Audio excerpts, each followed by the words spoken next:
5 bells. Stand by all stations. Attention, all districts. A 5-alarm fire. 5 bells. Move in immediately. That's it. Let's roll! Let's go! Firefighters!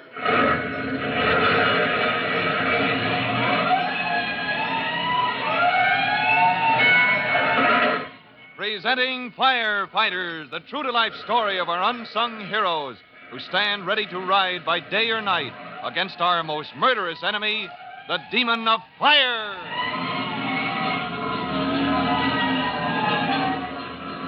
In just a minute, we'll join Tim Collins and Chief Cody, who are just arriving in Plum Valley by train after their rather ill-fated attempt to fly to the little town where they're to spend a holiday as the guest of Tom Culpepper, country editor friend of the Chief's.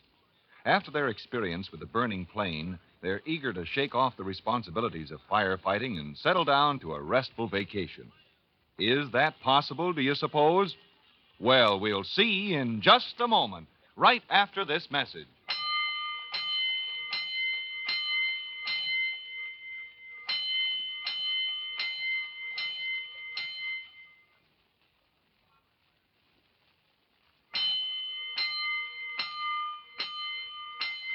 Let's go, firefighters. Let's go to the peaceful little town of Plum Valley, where Chief Cody and rookie fireman Tim Collins are just arriving for what they hope will be a relaxing holiday, far from the cares and hazards of firefighting in the city. They're to be the guests of the Chief's old crony, Tom Culpepper, a man about the Chief's age, who spent his life running Plum Valley's only newspaper, a weekly called the Plum Valley Courier. Tom Culpepper has promised his guests a swell vacation with good country cooking and some of the best fishing in the state. In fact, fishing is the Chief's topic of conversation as the train, one of the 2 a day that stops at Plum Valley, grinds to a stop before the evening. So you've never gone bullheading, huh, Tim? Oh, no, sir. I'm afraid not, Chief. Well, then you've missed one of the rare experiences of a lifetime. Bullheading. Late at night along the river. That's the life. Yes, sir. So this is Plum Valley, huh? Yep. And they got the best darn bullheads in the little river that runs through the town you ever saw. Well, I'd better pile off, I guess. See if my pal, Tom Culpepper's about. Yes, sir. It's good to get here. Away from the city, away from fires. I wonder where Tom is. He said he'd meet us. Oh, here comes somebody who looks like he recognized us, Chief. That's him. Oh, Tom! Tom Culpepper, you old scallywag, you. Oh, Bob. Bob Cody. Well, how's the old smoke eater? Oh, good, Tom. Say, it's great to see you. Yeah. Oh, this is Tim Collins. I guess you've heard me talk about him. Sure have. How are you, Tim? Welcome to Plum Valley. How are you, Mr. Culpepper? It's mighty nice of you to ask us to come. Oh, just call me Tom, son. We're informal here in Plum Valley. Well, you finally made it.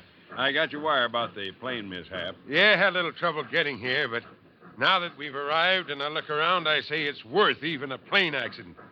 You know, I'd forgotten what a pretty place Plum Valley was. Well, we kind of like it.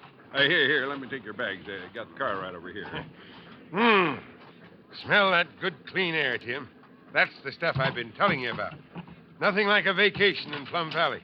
Oh, say, how are the bullheads biting, Tom? Well, you come just the right time, Chief. Huh? The boys say they're biting like mosquitoes. Sure. You fish, Tim? Oh, well, sir, never tried bullheads before, but from what the Chief says, it sounds like fun. Oh, best sport in the world. We'll get down the river and try 'em tonight after we got squared away. Good. Nothing better for breakfast than a mess of bullheads fried in cornmeal. I thought we'd stop off at the newspaper office, see that everything's put to bed, and then we'll head for home and a little supper. All right. Well, what have you been doing with yourself, Tom? Still getting out the courier every week? Oh, yep. Still enlightening the public on the comings and goings of the town. You know, all the vital and important news that happens. Yeah, you make it sound pretty commonplace, but you don't fool me. Being a country editor is a mighty important job, I know. Matter of fact, I am right in the midst of something right now that gives promise of being exciting. So? What sort of crusade you cooking up this time? Well, I might as well tell you right off, I guess. This town has needed a good fire department for years. All we got is one ancient truck and no full-time firemen, only a few volunteers. Sounds typical of a lot of small towns. Well, I know it is, and I think it's time we did something about it. Why, do you know that in the last 3 months, Plum Valley's had 6 serious fires, and every one of them could have been prevented or put out with small loss if we'd only had adequate fire equipment. Just like the old Tom Culpepper I remember. Still got the fighting spirit. Huh? Well, it's time somebody woke up to the situation.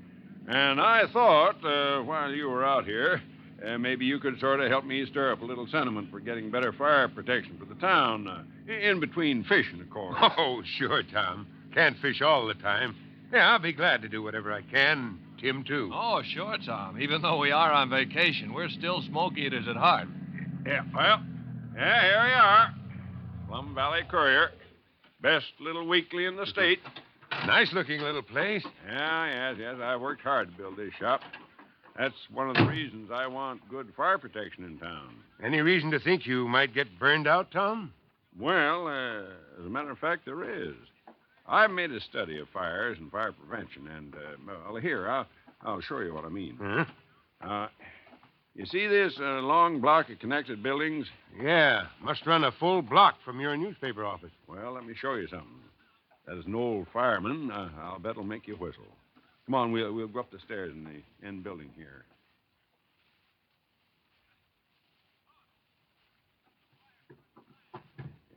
Hey, where are you taking Well, us? looks like the attic, Chief.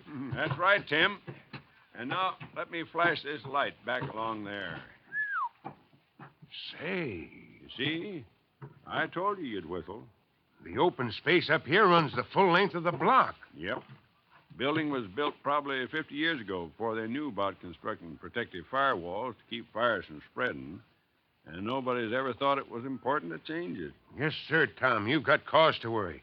Why, that's like living next door to a tinderbox. Well, that's what I've been trying to tell the owners of this block of buildings, but they just shrug their shoulders and say, well, it ain't burned down yet. Yes, I know that kind of argument. I've run into it all my life.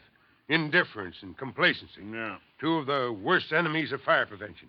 But say, did you mention something about supper? Sure did. You fellas ready to tie into a good country-style dinner? Well, I am, for one. Lead us to it. All right, let's go then. After dinner, Tim, Chief Cody, and Tom assemble their fishing rods and bait and head for the outskirts of town. We find them now on the banks of a little river, in whose still deep waters the bullheads are reported to be eager to take the bait. Oh, this is what I've been living for. Sit on the bank of a river and fish. Toss out your line, Tim. Yes, Oh, sir. Careful of those overhanging trees there, Tim. You should have spoken sooner.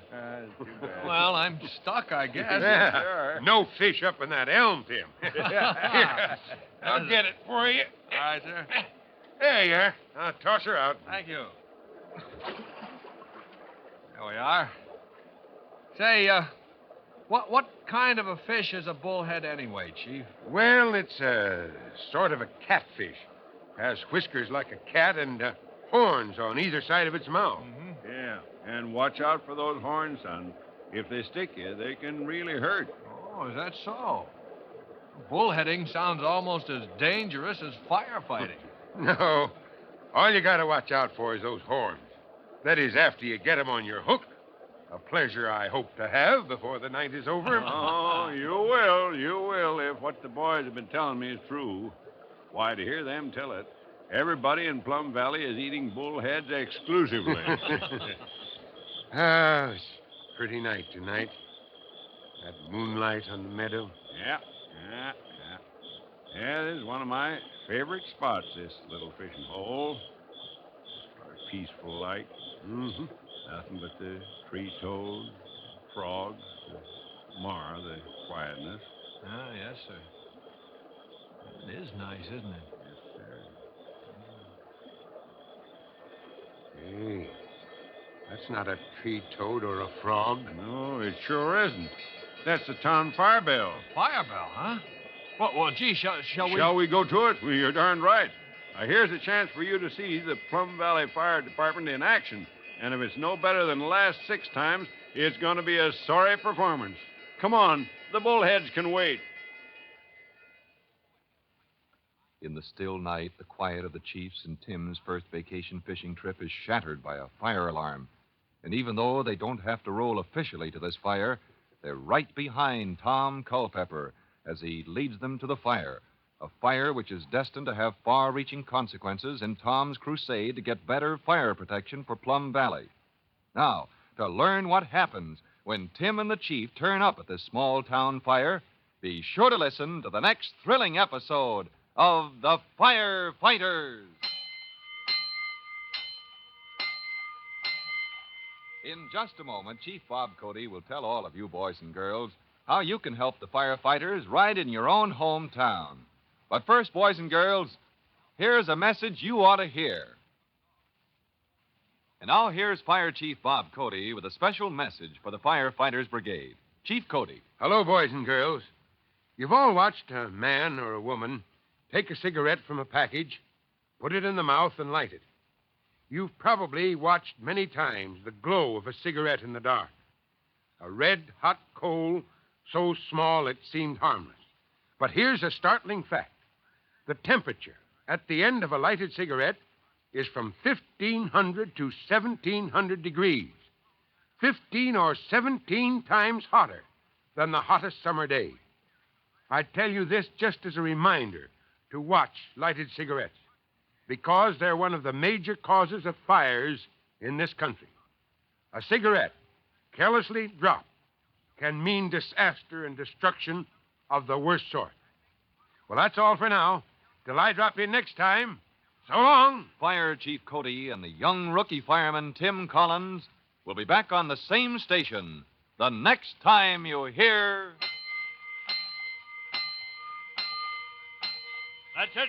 Let's go!